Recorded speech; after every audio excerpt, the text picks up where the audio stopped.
Assalamualaikum warahmatullahi wabarakatuh. Perkenalkan, nama saya Danias Bramantio Baradipta dari kelas 9D nomor absen 10. Di video kali ini saya akan memberi contoh 5 senyawa dan 5 campuran. Pertama, saya akan menjelaskan terlebih dahulu apa itu unsur, senyawa, dan campuran. Unsur: semua benda yang ada di bumi tersusun dari materi yang memiliki susunan dan komposisi yang tetap serta mempunyai sifat yang jelas, disebut sebagai zat tunggal atau murni. Zat tunggal kemudian digolongkan berdasarkan komposisi dan sifat zat tersebut. Berdasarkan komposisi tersebut, materi yang diklasifikasikan menjadi zat tunggal dan campuran. Jika dikaji lebih dalam, zat tunggal atau murni yang ada di alam dapat dibagi menjadi dua, yakni unsur dan senyawa. Pengertian senyawa.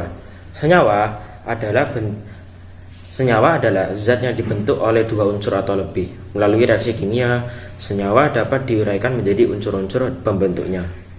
Senyawa dapat diartikan sebagai suatu zat tunggal yang dapat diuraikan menjadi zat-zat lain yang lebih sederhana melalui reaksi kimia. Pengertian campuran.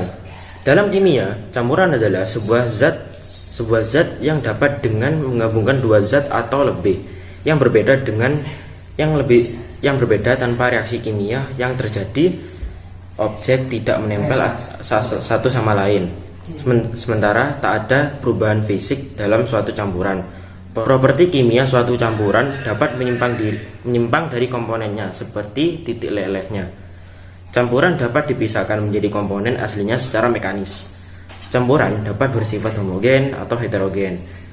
Campuran adalah hasil pencampuran mekanis atau pencampuran zat kimia seperti elemen dan senyawa tanpa penyatuan kimia atau perubahan kimia lainnya, sehingga masing-masing zat mempertahankan properti dan karakteristik kimianya. 1. Gula adalah salah satu karbohidrat sederhana yang menjadi sumber energi dan komoditi perdagangan utama. Secara lebih ringkas, definisi gula adalah struktur paling sederhana dari karbohidrat. Rumus kimia dari gula adalah C12H22O11. 2. Air adalah zat kimia anorganik, transparan, tidak berasa, tidak berbau, dan hampir tidak berwarna, yang merupakan penyusun utama hidrosfer bumi dan cairan semua organisme hidup yang diketahui. Ini sangat penting untuk semua bentuk kehidupan, meskipun tidak memberikan kalori atau nutrisi organik. Rumus kimia dari air adalah H2O. Yang ketiga, cuka, asam asetat, yang secara sistematis dinamai asam etanoat, adalah senyawa organik asam dan cairan tidak berwarna. Cuka tidak kurang dari 4% dari asam asetat berdasarkan volume, menjadikan asam asetat sebagai komponen utama cuka selain air dan elemen lainnya.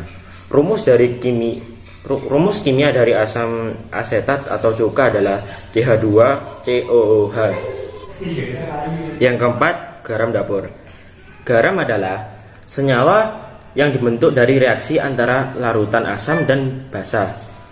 Garam berwujud padatan kristal yang diperoleh dari penguapan air laut, berasal dari larutan garam yang tercampur dengan air laut dan mineral lainnya yang terdapat di dalam air laut. Rumus kimia dari garam adalah natrium klorida atau NaCl.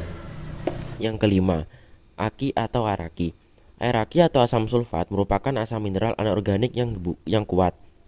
Zat ini larut dalam air pada semua perbandingan. Asam sulfat 100% dapat dibuat, namun ia akan melepaskan SO3 pada titik didihnya dan menghasilkan asam 98,3%, asam sulfat 98%. Umumnya disebut sebagai asam sulfat pekat. Rumus kimia dari aki adalah H2SO4. Selanjutnya, saya akan memberikan 5 contoh campuran. Yang pertama, 1. Air garam. Air garam merupakan zat campuran. Zat penyusun air garam yaitu senyawa air H2O dan senyawa garam NaCl. Campuran air garam termasuk campuran homogen.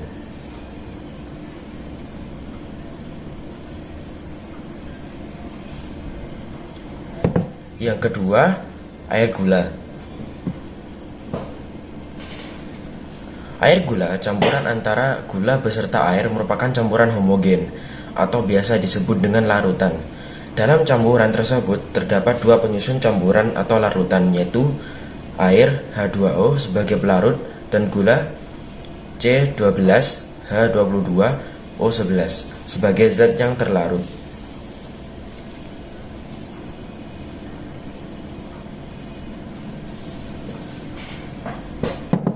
Yang ketiga, air cuka.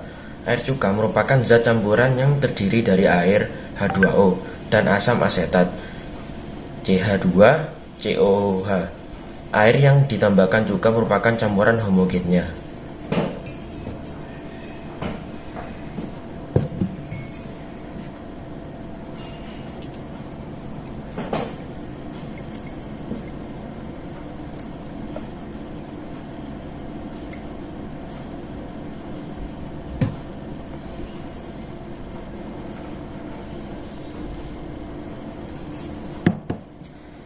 Yang keempat, air kopi. Air kopi bubuk merupakan campuran atas tiga materi atau zat benda tunggal, yaitu air H2O, gula C12H22O12, dan bentuk bubuk kopi C8H10N802. Setelah tercampur, bubuk kopi yang sudah tercampur air akan memisahkan diri di dasar gelas.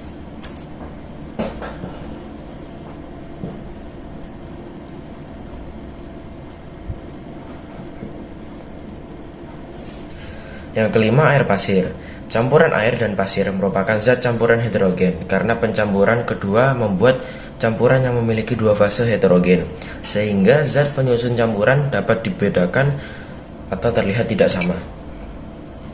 Contohnya seperti ini, air pasir.